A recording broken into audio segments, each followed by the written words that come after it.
এই কোরবানি ইবাদাত এর মাধ্যমে আল্লাহর খলিল ইব্রাহিম আলাইহিস সালাতু ওয়াস সালাম আল্লাহকে রাজি এবং খুশি করেছিলেন।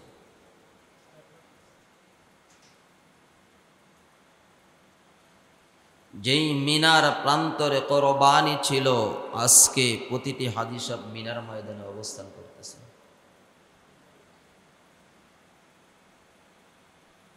প্রতিটি হাজী সাহেব তারা আজকে কোথায়? মিনার ময়দানে। তে আসুন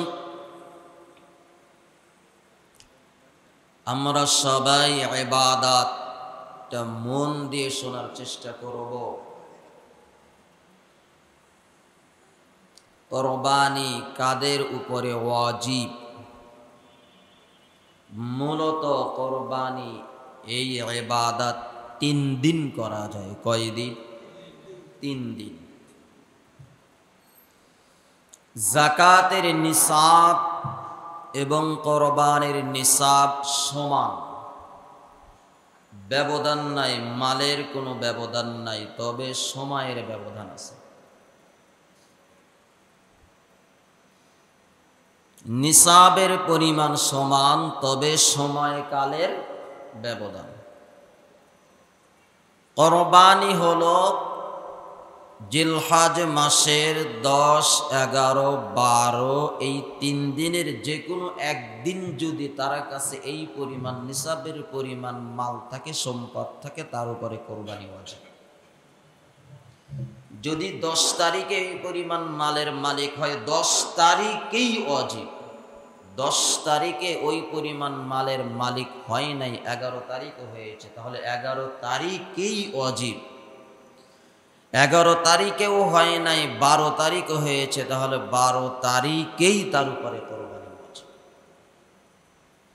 কিন্তু যাকাতের ক্ষেত্রে যাদের উপরে নতুন যাকাত খরচ হয়, তাদের ক্ষেত্রে মাসআলা হলো ওই মালটা তার কাছে পুরনো বছর হাতে গুচ্ছিত থাকা সহ।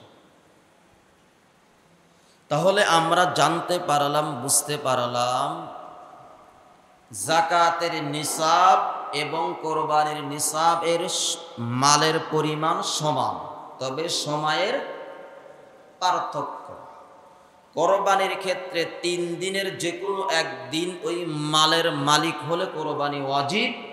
আর যাকাতের ক্ষেত্রে যাদের উপরে প্রথম যাকাত খরচ হয়, তাদের কাছে ওই মালটা পুরনো বছর হাতে গচ্ছিত থাকা শর্ত। তাহলে আসুন বর্তমান সময়ে এই মালের পরিমাণ কত? বর্তমান বাজারে রূপো এখন 1800 থেকে 2000 টাকা বড়ি চলতেছে। যেটা হাই লেভেলের রূপো, ভালো মান, সবচেয়ে ভালো মানের, সেটা 2100 টাকা বড়ি। আর যেটা মধ্যম,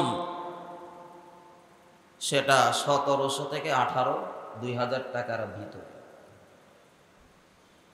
সেই খায়রুল উমুরি আওসাতুহা, মধ্যম পন্থা যেটা, সেটা ধরলে বর্তমান বাজারে 1 লক্ষ টাকা।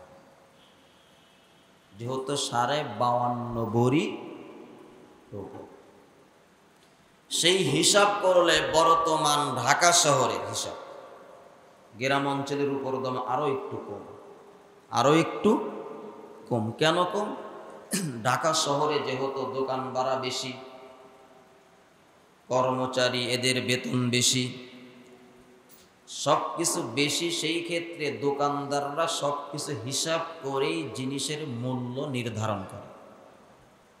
কথা ঠিক না বেঠিক বলেন? সবকিছুর হিসাব করে দোকান ভাড়া, কারেন্ট বিল, পানি বিল, এই বিল, সব কিছুর বিলকে, কর্মচারীর বিল, সব কিছু হিসাব করে এরপরে হলো তার লভ্য অংশ রেখে মূল্যর বাজার নির্ধারণ করে। কথা কি ঠিক না বেঠিক বললাম? আর গ্রাম অঞ্চলে যেহেতু দোকান ভাড়া কম, কর্মচারীর এদের বেতন কম, সর্বদিক দিয়ে খরচ কম, সেই দিক দিয়ে তারা লভ্য অংশটাও একটু তুলনামূলক কম ধরে। কারণ আমি ব্যবসা করি, আমার ব্যবসার ক্ষেত্রে আমার বাসা ভাড়াটাও ব্যবসার এই মালের সাথে জড়িত। কি কথা বলেন না কেন? আমার দোকান ভাড়াটাও এই মালের সাথে জড়িত, কর্মচারীর বেতনটাও জড়িত, দোকান ভাড়া সহ কারেন্ট বিল। আবার আমি পানি খরচ করি বা না করি, বাড়ির মালিক তো এটাও একটা বিল কেটে নেবে। কথা বলেন না কেন? সবগুলো খরচকে সামনে এনে হিসাব করে এরপরে পণ্যের দাম, মালের দাম নির্ধারণ করে তারপরে আমাদের বাজারে সেগুলো ছেড়ে দেওয়া। যেহেতু গ্রাম অঞ্চলে এই সব জিনিসের দাম কম, সেজন্য মালের দামও একটু কম নির্ধারণ হয়। তা আমি যেই মাসআলা বলছি ঢাকা শহরের হিসাব করে বলছি, যদি কোনো ব্যক্তির কাছে 1 লক্ষ টাকা থাকে তাহলে এই জিলহজ মাসের 10, 11, 12 3 দিনের যে কোনো একদিন যদি তার কাছে যদি এই পরিমাণ মাল থাকে, অর্থ থাকে, তার উপরে কোরবানি ওয়াজিব। এখন এই 1 লক্ষ টাকা, এটা যদি কিছু নগদ টাকা, কিছু রূপো, কিছু স্বর্ণ, তিনটা মিলিয়েও যদি হয়, তার উপরে কোরবানি ওয়াজিব। তার উপরে কি ওয়াজিব? কোরবানি ওয়াজিব। নগদ টাকা নাই, রূপও নাই, শুধু স্বর্ণ আছে, তাহলেও তার উপরে কোরবানি ওয়াজিব। যেই স্বর্ণ আছে, স্বর্ণ থেকে কিছু অংশ বিক্রি করে হলেও কোরবানি দিতে হবে। স্বর্ণ নাই, টাকাও নাই, নগদ টাকাও নাই, স্বর্ণও নাই, শুধু রূপও আছে, তাহলেও তার উপরে কোরবানি ওয়াজিব, যদি সেই রূপর পরিমাণ নিসাব পরিমাণ। এখন আমি আপনি হিসাব করে দেখেন কোরবানি কাদের উপরে ওয়াজিব। আমাদের সমাজে অনেক মানুষ আছে, ইবাদতের কথা বললে, কোরবানির কথা যখন যেই ইবাদতে মাল খরচ হয় জিজ্ঞাসা করলে বলে টাকা নাই। যদি বলা হয় একটা জায়গা কিনবা, অমুক জায়গায় আছে, তা দেখি চিন্তা ভাবনা করে দেখি মিলাইতে পারে, আছে না নাই? আবার যারা সুদে লেনদেন করে, ইবাদতের ক্ষেত্রে টাকা নেয়, যদি বলা হয় 5 লক্ষ টাকা তুমি লাগাইবা, যদি 5 লক্ষ টাকা লাগাইতে পারো, প্রতি মাসে 10,000 করে টাকা পাবে। চিন্তা ভাবনা করে দেখতেছি, মানে মাল আছে। কথা বলেন না কেন? মাল আছে। আল্লাহ না করুক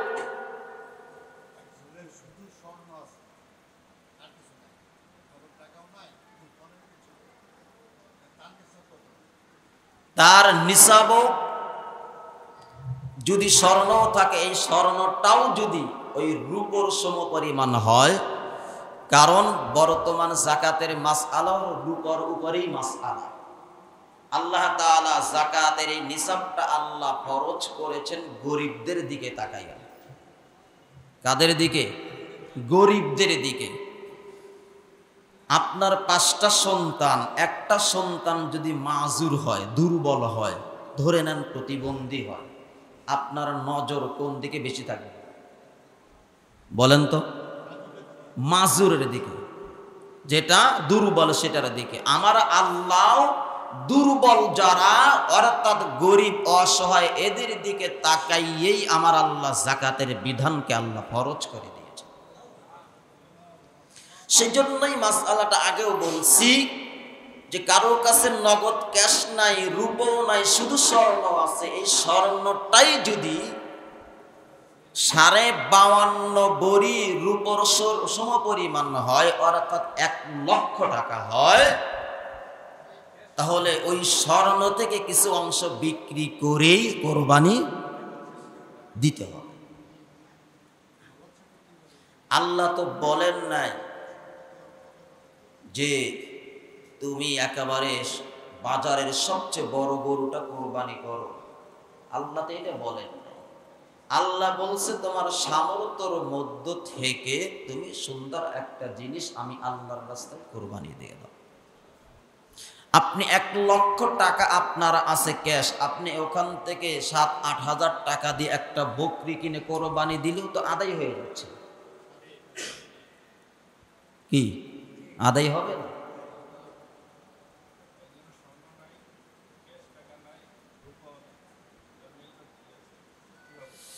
এখন স্বর্ণও নাই, রূপও নাই, মিল ফ্যাক্টরি আছে। মিল ফ্যাক্টরির উপরে সরাসরি ভাবে যাকাতও ওয়াজিব হবে না, কোরবানিও না। কিন্তু এখানে দেখতে হবে যে এই মিল ফ্যাক্টরি থেকে উপার্জন হলো এক। দ্বিতীয় নাম্বার হলো সে মিল ফ্যাক্টরি যে করেছে এখানে সে কি পরিমাণ টাকা সে ঋণ আছে দেখতে হবে, কি পরিমাণ টাকা সে লোন এনেছে।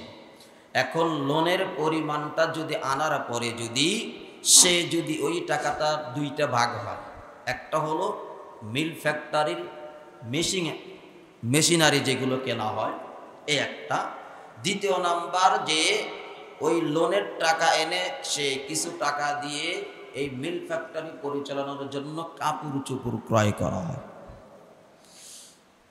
এখন দেখতে হবে যদি ওই টাকা থেকে সে এই মিল ফ্যাক্টরির কলকারখানার মেশিনারি জিনিস কিনে থাকে তাহলে এখানে তার সম্পদ আছে।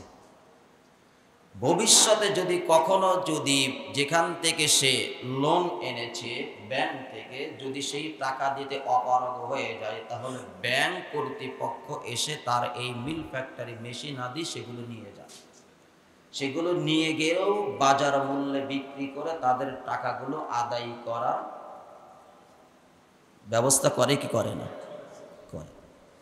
সেই জন্য কোনো ব্যক্তির নগদ টাকা না থাকে এবং স্বর্ণও নাই, রূপও নাই, মিল ফ্যাক্টরি আছে, এই মিল ফ্যাক্টরির যে উপার্জনকৃত টাকা ওই টাকাটাও তার ওই 3 দিনের যে কোনো একদিন তার নিসাব পরিমাণ হয়ে যায় তাহলে তার উপরে কোরবানি ওয়াজিব। তার উপরে কি ওয়াজিব? কোরবানি ওয়াজিব। সেই জন্য দেখতে হবে ওই লোনের টাকাটা সে কোন পথে ব্যয় করেছে। যদি মেশিনারির পিছনে ব্যয় করা হয় তাহলে তার সম্পদ আছে। আর এই দিকে বাকি টাকা দিয়ে কাপড় চোপড় কিনে মিল ফ্যাক্টরি পরিচালনা করে এখান থেকে যেটা উপার্জনকৃত আসবে সেটা ওই 3 দিনের একদিন তার উপরে এই পরিমাণ টাকা হয় তাহলে কোরবানি ওয়াজিব। কিন্তু যাকাতের ক্ষেত্রে একটা মাসআলা আছে, সেটা হলো মিল ফ্যাক্টরি আছে, ওরা তো সম্পদ মেশিনারি, তারপরে যেই পরিমাণ টাকা দিয়ে কাপড় চোপড় ক্রয় করেছে আর যেই পরিমাণ টাকা সে ব্যাংকে থেকে লোন এনেছে পূর্ণ বছরে তার কি পরিমাণ টাকা লোন পরিশোধ করতে হয়। আছে না, প্রতি বছরে এত টাকা কিস্তি দিতে হয়, লোন পরিশোধ করতে হয়। ওই ক্ষেত্রে সে যাকাতের নিসাবের হিসাব করবে এই বছরে যেই পরিমাণ টাকা তার ব্যাংকের ঋণ শোধ করতে বাবদ কিস্তি দিতে হবে। ধরে নেন 1 লক্ষ টাকা, ধরে নেন 1 লক্ষ টাকা। সেই ক্ষেত্রে ওই 1 লক্ষ টাকা যে তার শোধ করতে হবে ওই 1 লক্ষ টাকা বাদ দিয়ে বাকি টাকার হিসাব করে যাকাত দিতে হয়। বিষয়কে বুঝাইতে পারছে?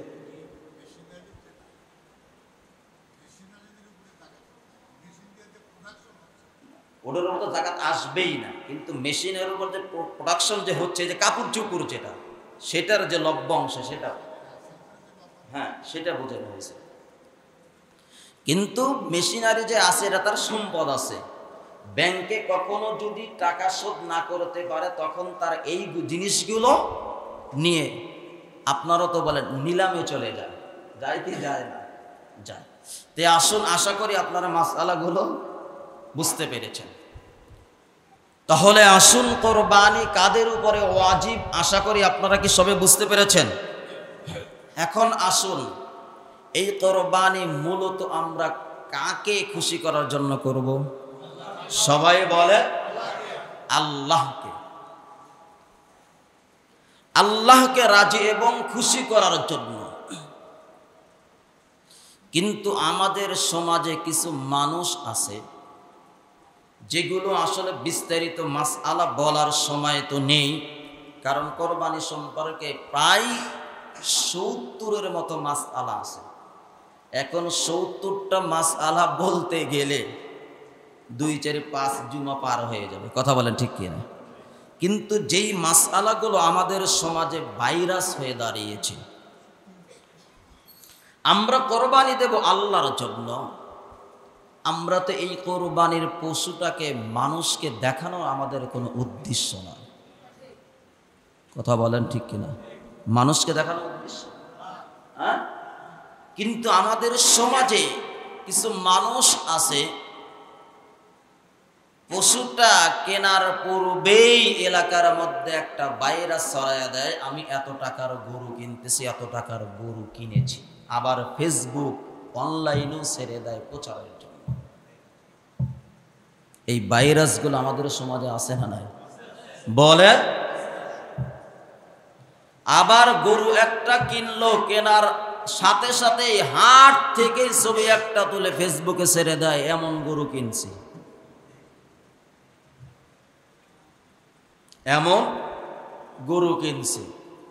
আবার কেনে তো কেনে, আবার সেখানে লেখে, দোস্তর আপনারা কমেন্ট করবেন গরুটা কি ভালো হলো নাকি খারাপ। আমি যে কথাটা বললাম সত্য নাকি মিথ্যা বলছি বলেন তো আপনারা? তাহলে কোরবানির লক্ষ্য উদ্দেশ্যকে আল্লাহকে রাজি এবং খুশি করা। আমি গরু কিনলাম, ফেসবুকে দিয়ে শেয়ার, মানুষের খুশি করার জন্য তাদের মতামত চাচ্ছি। খোদার কসম, এই কোরবানি ফেসবুকেই থাকবে, আল্লাহর দরবারে পৌঁছবে না। কোন দরবারে? ওই ফেসবুক নামক দরবারেই থাকবে। বুঝেন না এই কথা? মনে সেই জন্য আল্লাহ রাব্বুল আলামিন কোরআনের মধ্যে কত সুন্দর করে বলতেছেন, হে নবী আপনি বলিয়ে দিন, কুল ইন্না সালাতি ওয়া নুসুকি ওয়া মাহইয়ায়া ওয়া মামাতি ওয়া মাহইয়ায়া ওয়া মামাতি লিল্লাহি রাব্বিল আলামিন। হে নবী আপনি বলিয়ে দিন, কুল আপনি বলিয়ে দিন, ইন্না সালাতি আমার নামাজ, আমার নামাজ, ওয়া নুসুকি আমার কোরবানি, আমার কোরবানি, ওয়া মাহইয়ায়া আমার জীবন, আমার জীবন, আমার জীবন, ওয়া মামাতি আমার মরণ, আমার মরণ, আমার মৃত্যু, লিল্লাহ কার জন্য? সবাই বলেন আল্লাহর জন্য। লিল্লাহি আল্লাহর জন্য, যেই আল্লাহ, সে যেই রব, তিনি রব্বিল আলামিন।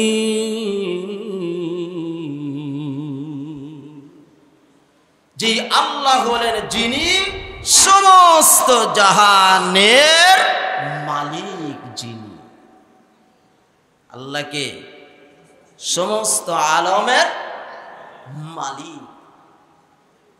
এই চারটা বিষয়কে আল্লাহ বললেন, বলতেছেন আমি তো রব, আমি আল্লাহর জন্যই করবা, আমি রবের জন্যই করবা। আমি রবকে, আমি রব, সমস্ত আলম, সমস্ত আলমের প্রতিপালক, আমি আল্লাহর জন্য কোরবানি করব। সেই জন্য লোক দেখানো ইবাদত আল্লাহর দরবারে পৌঁছবে। নামাজ আল্লাহর জন্য পড়ব, আল্লাহকে রাজি এবং খুশি করার জন্য পড়ব। কোরবানি আল্লাহকে রাজি এবং খুশি করার জন্য করব, যেই রব আমার হায়াতটাও দিয়েছেন আল্লাহ, আমার হায়াতটাও আল্লাহকে রাজি এবং খুশি করার জন্য, মৃত্যুর কামনাই আমাদের জন্য। কথা বলা ঠিক না? সেই জন্য কোরবানি যারা করবেন, তাহলে এখন থেকে গরু কিনে ফেসবুকে ছাড়বেন তো ইনশাল্লাহ? হ্যাঁ, ছাড়বেন তো ইনশাল্লাহ? ছেড়ে দিবেন, দোস্ত দেখো তো আমার গরুটা কেমন হয়েছে। এগুলো সবগুলো হলো এই ইবাদতের মধ্যে শিরকে আসগর, ছোট শিরিক রয়ে গেছে। কি শিরিক? ছোট শিরিক। এই সমস্ত ভাইরাস থেকে আমাদেরকে বেরিয়ে আসতে হবে।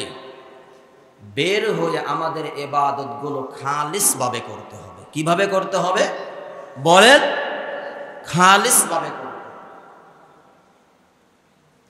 যেই টাকা দিয়ে গরু কিনছেন আলহামদুলিল্লাহ, কি কথা বলেন, কি কেনার পরে এই মন্তব্যও করবেন না, আমি গরুটা কিনলাম মনে মনে মনে হয় লস খেলাম, ঠকলাম, আমার দোস্তর গরুটা অনেক ভালো হয়েছে, আমি মনে হয় ঠকে গেছি। এগুলো আনবেন না, এগুলো সব শয়তানের ধোঁকা। এগুলো কাদের ধোঁকা? সবাই বলে। আপনার বন্ধু, আপনার প্রতিবেশী, আত্মীয় স্বজন কিনছে, সে আল্লাহকে রাজি এবং খুশি করার জন্য কিনছে। তার ভাগ্যে যেটা ছিল সেটাই সে পেয়েছে, আপনার ভাগ্যে যেটা সেটাই আপনি পেয়েছেন। এখানে আমি ঠকলাম নাকি বন্ধু জিতলো, এই হিসাব তো দোস্ত আর বন্ধুর সাথে নয়। কথা বলেন না কেন? দোস্ত এবং বন্ধুর সাথে না। যেটা কিনছেন আলহামদুলিল্লাহ শুকরিয়া আদায় করবেন যে আল্লাহকে রাজি এবং খুশি করার জন্য কিনেছি, আলহামদুলিল্লাহ। কথা বলেন ঠিক কিনা? নাকি হিসাব করবেন ঠিক ঠকলাম নাকি জিতলাম? হ্যাঁ, ঠকা জেতা কি আল্লাহর সাথে কি ঠকা আর জেতার হিসাব করা যাবে? বলেন তো, করা যাবে? যে আল্লাহ হায়াত দিলেন, আল্লাহ বলতেছেন আমি আল্লাহ হায়াত দিচ্ছি, আমি আল্লাহ যেইভাবে চাই সেইভাবেই হায়াতটা পরিচালনা করতে হবে। আমি আল্লাহ মউত দেব, মরণ দেব, আমি আল্লাহ যেইভাবে চেয়েছি ওইভাবেই হবে। কথা বলে ঠিক কিনা? আমাদের সমাজে এমন একটা মৃত্যু আছে, আমাদের সমাজে কিছু ভাইরাসপন্থী মানুষ আছে, বিশেষ করে যারা রাজনীতি করে। কোন নেতা মারা গেলে, নেতার ভাই বেড়াদার 14 গোষ্ঠীর মধ্য থেকে মারা গেলে লেখে কালো একটা ব্যানার, কত যে দামি ব্যানার, লেখে অমকের অকাল মৃত্যু। লেখে কি লেখে না? কথা বলেন না কেন? আপনারা কি কখনো দেখেন নাই? হ্যাঁ, ওই বেচারা কি অকালে মৃত্যুবরণ করছে? কথা বলেন, অকালে করছে? হ্যাঁ, আল্লাহ তো কোরআনের মধ্যে বলেছেন ইযা জাআ আজালুহুম লা ইস্তাখিরুনা সাআতান ওয়া লা ইস্তাকদিমুন।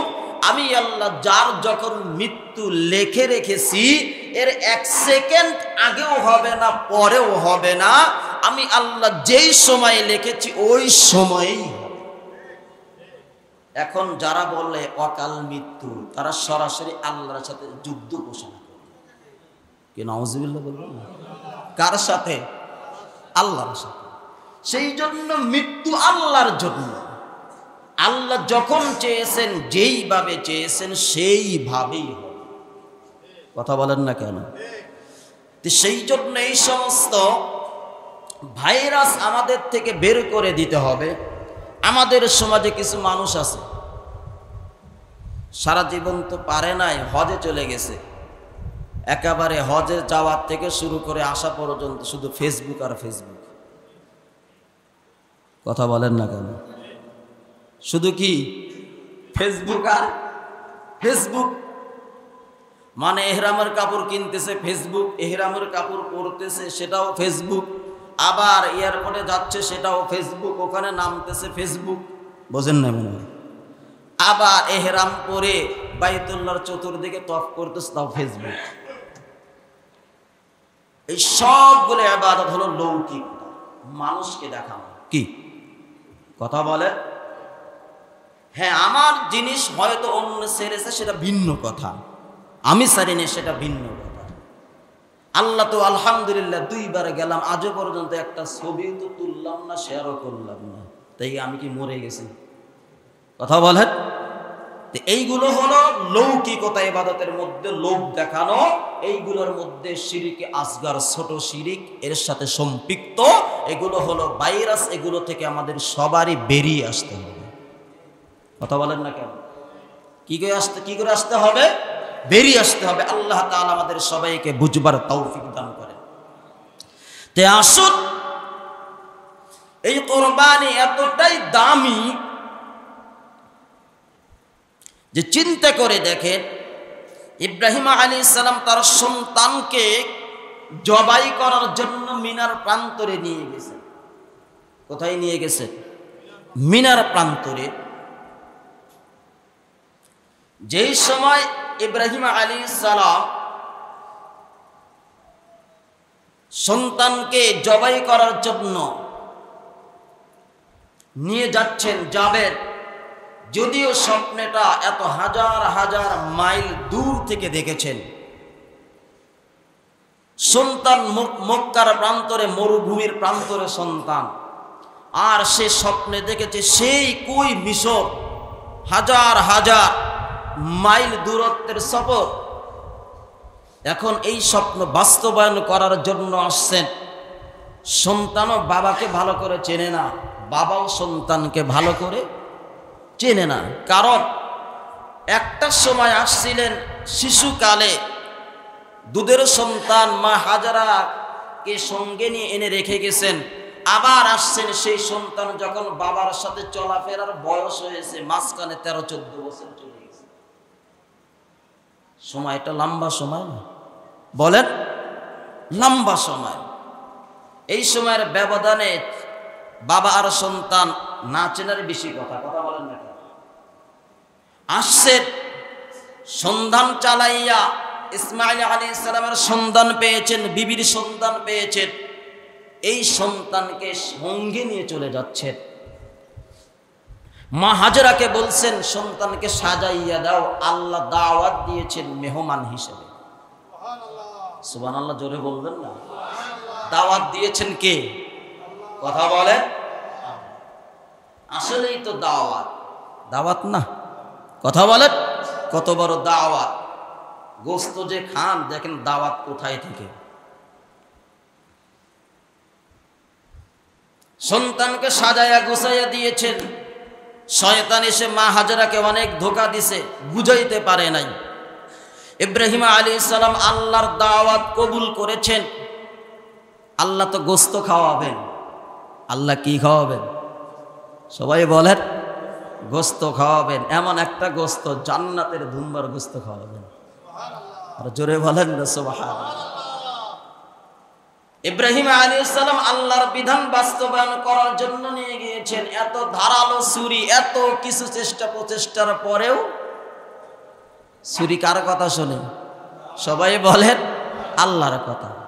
আল্লাহ তো দাওয়াত দিয়েছেন, ইব্রাহিম আমি আল্লাহ তোমাকে জান্নাতের দুম্বার গোস্ত খাওয়াবো। সুবহানাল্লাহ।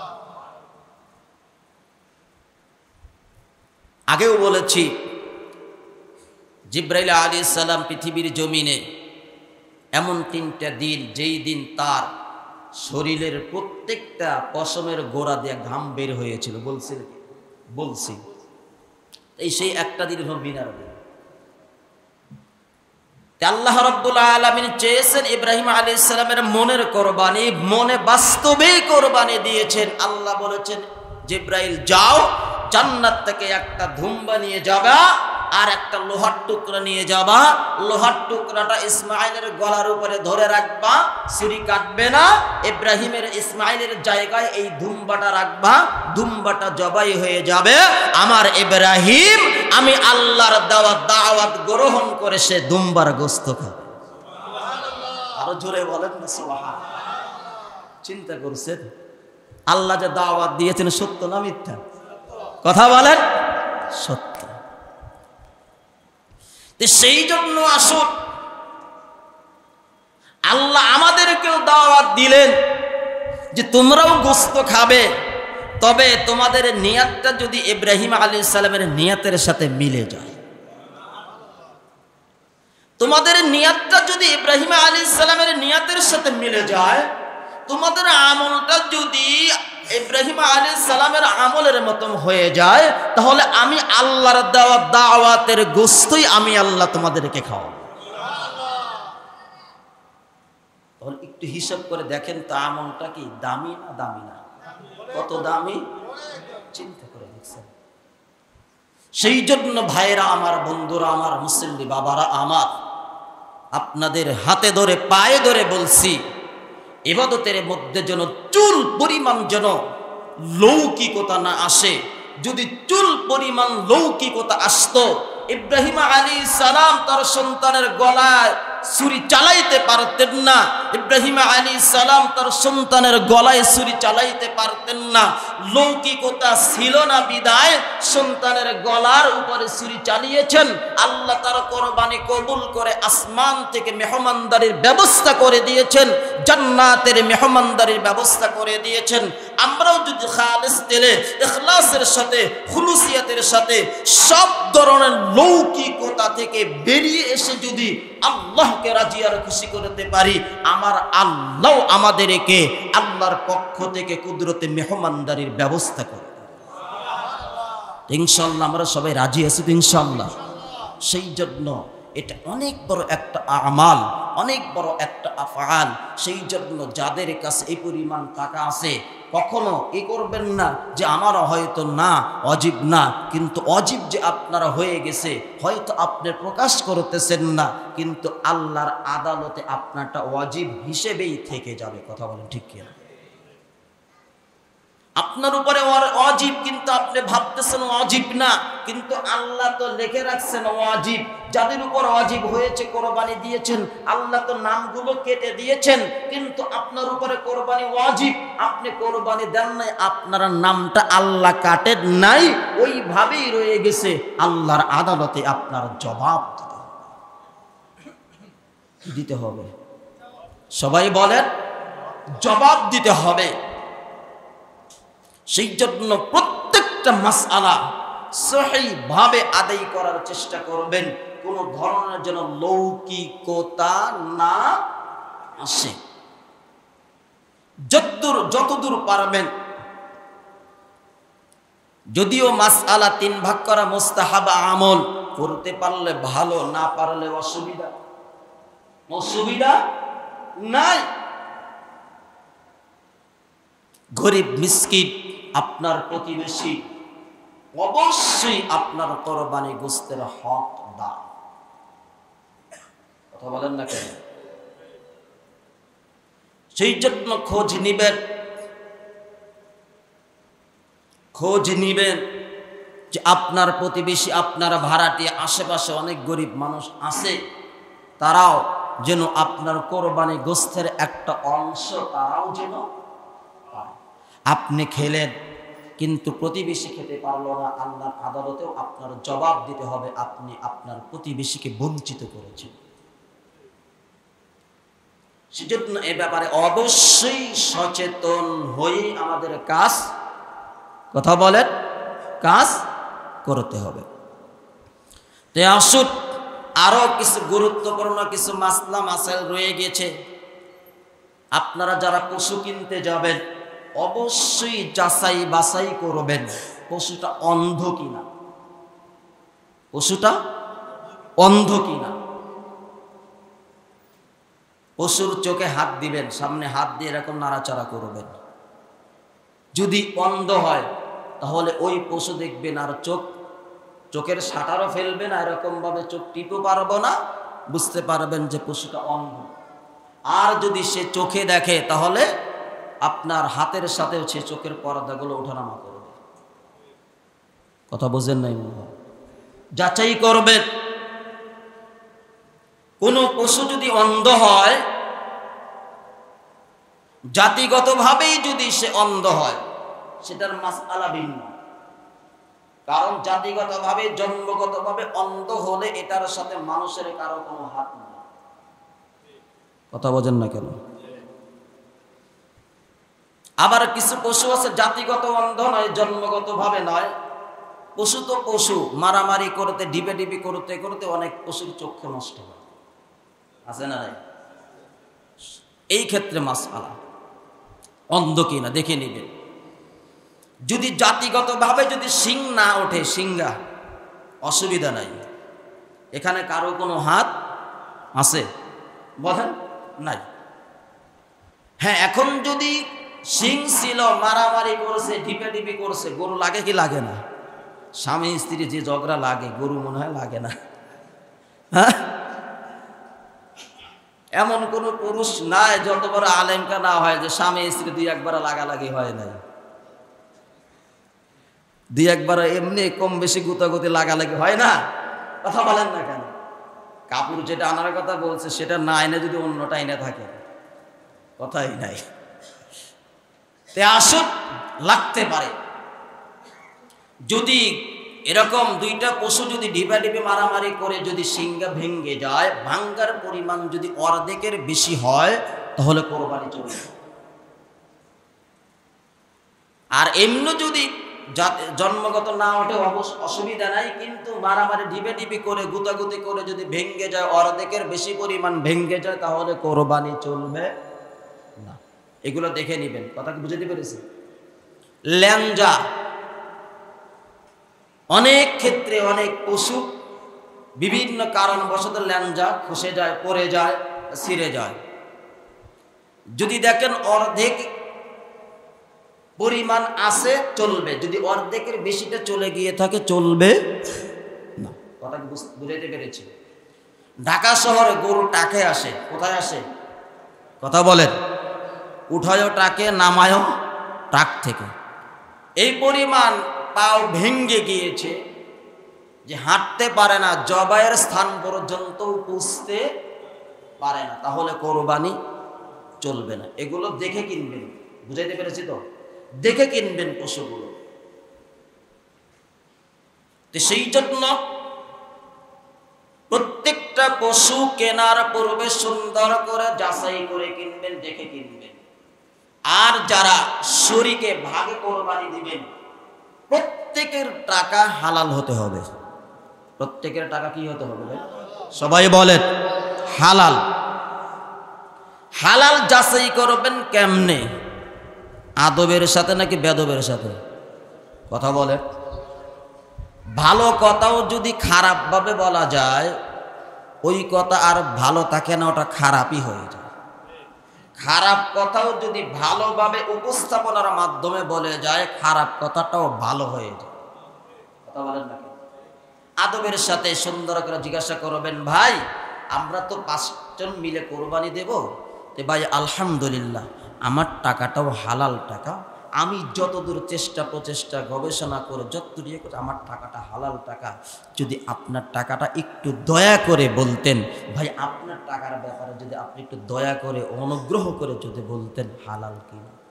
এমন করে আদবের সাথে জিজ্ঞাসা করলে কেউ কি মাইন্ডে নিবে? কথা বলে।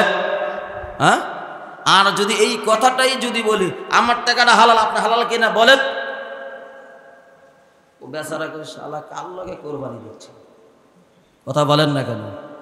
বাহ্যিক দৃষ্টিতে যদিও বলবো না, আপনার মনে মনে 14 গোষ্ঠী তুলে গালি দিবে। সত্য নাকি মিথ্যা কথা বলছে? বলেন তো, সত্য কথা। সেই জন্য ভাই আদবের সাথে ভাই দয়া করে যদি একটু বলতেন। এই যে আপনি দয়ার কথাটা আনলেন, কতটা নম্র নমনীয়তা ভিতরে থাকলে এই কথাটা বলতে পারেন। সেই জন্য সবাইকে বলছি ভাই অনুগ্রহ করে দয়া করে সবাই সবার টাকাটা হালাল কিনা জেনে নেবেন। কি বুঝাইতে পেরেছি? একজনের টাকা যদি হারাম হয়, একজনের নিয়তের মধ্যে যদি এদিক সেদিক থাকে, কারো কোরবানি হবে না কোনো। কথা কি বুঝাইতে পেরেছি? সেই জন্য আমি যে হাদিসটা বলেছি, আল্লাহর নবী বলেন, মা আয়েশা থেকে হাদিস বর্ণিত যে 10ই জিলহজ আল্লাহ তাআলার কাছে কোরবানির চেয়ে দামি কোনো আমল আল্লাহর কাছে নেই। নবী বলেন, ওই কোরবানির পশু জমিনে শোয়ানোর পরে, গলায় ছুরি চালানোর পরে যাদের কোরবানি সহি ইখলাসের সাথে ওই পশুর রক্ত জমিনে পড়ার পূর্বেই তাদের কোরবানি আল্লাহর দরবারে পৌঁছে। লায়াতি ইয়াউমাল কিয়ামাতি বিকুরুনিহা ওয়া আশআরিহা ওয়া আদলাফিহা ওয়া ইন্নাদ দাম লা ইয়াকউ মিনাল্লাহি বিবাকানিন ক্বাবলা আন ইয়াতি। সেই জন্য আসুন আমরা এমন ভাবে কোরবানি করব যেন কোরবানিটা আল্লাহর দরবারে রাজি আছে বা ইনশাআল্লাহ। আল্লাহ তাআলা আমাদের সবাইকে বুঝবার তৌফিক দান করেন, সবাই বলি আমিন। আপনারা জানেন আমাদের এই প্রতিষ্ঠানে প্রতি বছরই কোরবানির চামড়ার একটা কালেকশন করা হয়। ইনশাআল্লাহ এবারও এর ব্যতিক্রম নয়। আপনাদের কাছে অনুরোধ, আপনাদের পশুর চামড়াটা অবশ্যই আমাদের প্রতিষ্ঠানে দিবেন ইনশাআল্লাহ। রাজি আছে তো ইনশাআল্লাহ? যেহেতু চামড়াটা আপনি বিক্রি করেও খেতে পারবেন না, খাওয়ারও জিনিস নয়। যদিও খায়, আপনি যদি দাবাগাত করে ব্যবহার করতে পারেন আলহামদুলিল্লাহ, দাবাগাত করে যদি খাইতেও পারেন অসুবিধা নাই। তবে বিক্রি করলেই কোরবানির যে কোনো পশুর একটা অংশ বিক্রি করলে সেটা তার জন্য আর বৈধ থাকে না। সেই জন্য আপনাদের পশুর চামড়া অবশ্যই আমাদের প্রতিষ্ঠানে দিবেন, ছাত্ররা যাবে। আর আপনারা যেহেতু কোরবানি যারাই দিবেন, ছোট ছোট বাচ্চারা, এতিম ছাত্র, গরিব অসহায় আছে, তাদেরও আপনাদের কোরবানির পশুর গোস্তের একটা অংশ দিবেন। তারাও যেন কোরআনের ছাত্ররা, কোরআনের পাখিরাও যেন আপনার পশুর কোরবানির এক টুকরা গোস্ত তারাও খেতে। রাজি আছেন ইনশাআল্লাহ? হ্যাঁ, আল্লাহ আমাদের সবাইকে কবুল করুক। আশেপাশে মসজিদে সবগুলোতে ইনশাআল্লাহ নামাজের সময় ঘোষণা হয়ে গেছে, আমাদেরও হবে ইনশাআল্লাহ। খুতবার আগ দিয়ে আপনাদেরকে ইনশাআল্লাহ জানায়া দেওয়া হবে আমাদের মসজিদে ঈদের জামাত কখন। আপনারা ইনশাআল্লাহ এখন দাঁড়িয়ে 4 রাকাত কাবলা